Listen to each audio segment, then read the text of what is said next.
चलिए इस वीडियो में रिव्यू कर लेते हैं मनाली पेट्रोकेमिकल को, जिसका प्राइस अभी चल रहा है 69.15। अपने टॉप से बहुत ज़्यादा ये गिर चुका है, तो क्या ये और गिर सकता है? देखिए, अगर इसका टेक्निकल देखें तो कुछ खास तो नहीं है।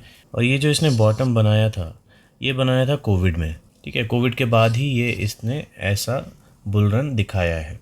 तो क्या ये बुल रन जेन्युइन था, या फिर कोविड के बाद जो बाकी भंगार कंपनीज भी ऊपर गई वो उस फेज़ में ऊपर गया? ये हमको पता चल जाएगा इसके नेट प्रॉफिट का चार्ट देख के। तो ये है इसका नेट प्रॉफिट का चार्ट, जो कि बिल्कुल भी इम्प्रेसिव नहीं है। ठीक है, तो 2021 और 2022 में इसने ग्रोथ बहुत दिखाई थी, हेवीली ग्रोथ दिखाई थी, इसलिए लोगों का इसमें इंटरेस्ट आया, इसलिए आप में से एक सब्सक्राइबर ने इसके बारे में पूछा भी है।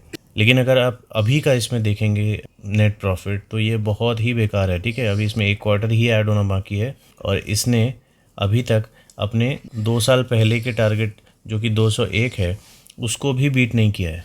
अब मुझे नहीं लगता कि इसमें लास्ट क्वार्टर ऐड करने के बाद भी ये इसे बीट कर पाएगा। तो इसीलिए जो इसमें टारगेट्स बन रहे हैं, अगर आपको एवरेजिंग करना है या पहली बार इन्वेस्टमेंट करना है, मैं पर्सनली नहीं करूँगा, ठीक है, इस तरह के स्टॉक में। लेकिन अगर आपको करना है तो इसके जो लेवल्स होंगे वो बहुत नीचे बनेंगे। देखिए, अगर आप डिविडेंड के लिए इन्वेस्टमेंट करना चाहते हैं तब तो ये कंपनी सही दिख रही है। 3.62% बहुत ज़्यादा डिविडेंड होता है गाइस। 3.62% अगर आपको किसी शेयर से डिविडेंड मिल रहा है तो बहुत ही ज़्यादा मिल रहा है।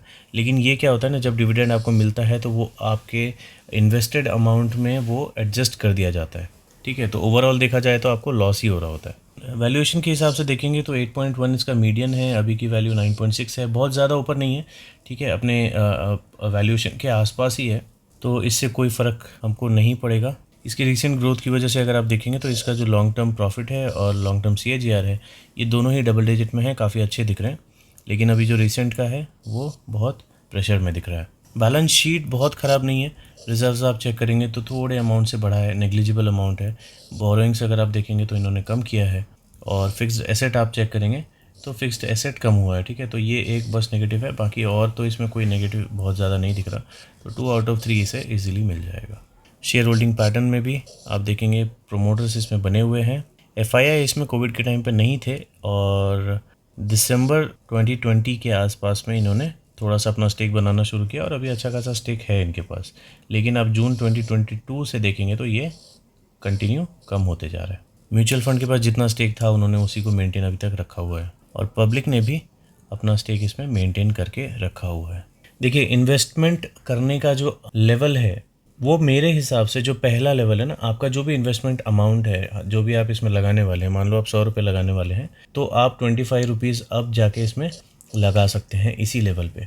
तो नेक्स्ट वीक आपको ये जो भी जिस भी प्राइस पे मिल जाए, बहुत ज़्यादा ऊपर ना जाए, अगर आपको इसी के आसपास कहीं पे अगर लगाना है तो आप इसमें इन्वेस्टमेंट कर सकते हैं। क्योंकि मुझे जो पहला जो टारगेट दिख रहा है, जो मैं नॉर्मली बताता हूँ, मार्च 15 से या 15 तारीख के किसी भी महीने के 15 तारीख से पहले ये टारगेट अचीव हो जाए तो मैं उसमें छोटा सा इन्वेस्टमेंट करता हूँ। तो वो टारगेट यही है।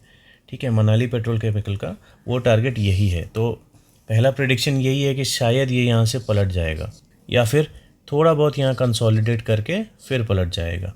ये सिर्फ प्रेडिक्शन है गाइस, ओके। ये कोई श्योरिटी नहीं है, कोई श्योरिटी नहीं दे सकता किसी भी स्टॉक के लिए पूरे शेयर मार्केट में। हम लोग सिर्फ इंडिकेटर्स और बहुत सारी चीज़ें देख के हम लोग सिर्फ प्रेडिक्ट करते हैं। तो ये मेरा पहला इन्वेस्टमेंट लेवल है 69 to 70 का।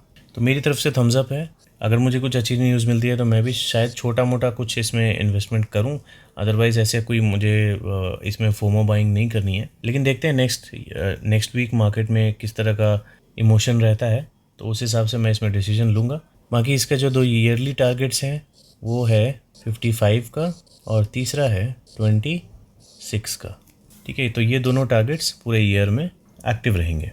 तो पहला तो आप इन्वेस्टमेंट यहाँ पे कर सकते हैं, लेकिन अगर किसी को मूविंग एवरेज पे ही इन्वेस्टमेंट करना है, खैर अगर यहाँ पे देखेंगे तो ये मूविंग एवरेज को रेस्पेक्ट तो बिल्कुल नहीं करता। ठीक है, कहीं पे भी आप चेक करेंगे तो मूविंग एवरेज को ही रेस्पेक्ट नहीं करता। तो मुझे ऐसा लगता नहीं है कि मूविंग एवरेज के बेसिस पे हमें इसमें करना चाहिए। अगर उससे आप करेंगे तो इसमें पहला जो टारगेट बनेगा वो 64 रुपीज़ का बन जाएगा, 64 या 65 के आसपास का।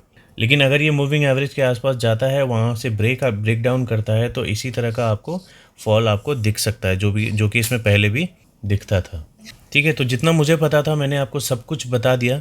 बाकी आप अपनी खुद की रिसर्च कीजिए, और अगर इसमें इन्वेस्टमेंट करना चाहते हैं तो आप अपने लेवल्स डिसाइड कीजिए। इस वीडियो में इतना ही, मिलते हैं अगली वीडियो में।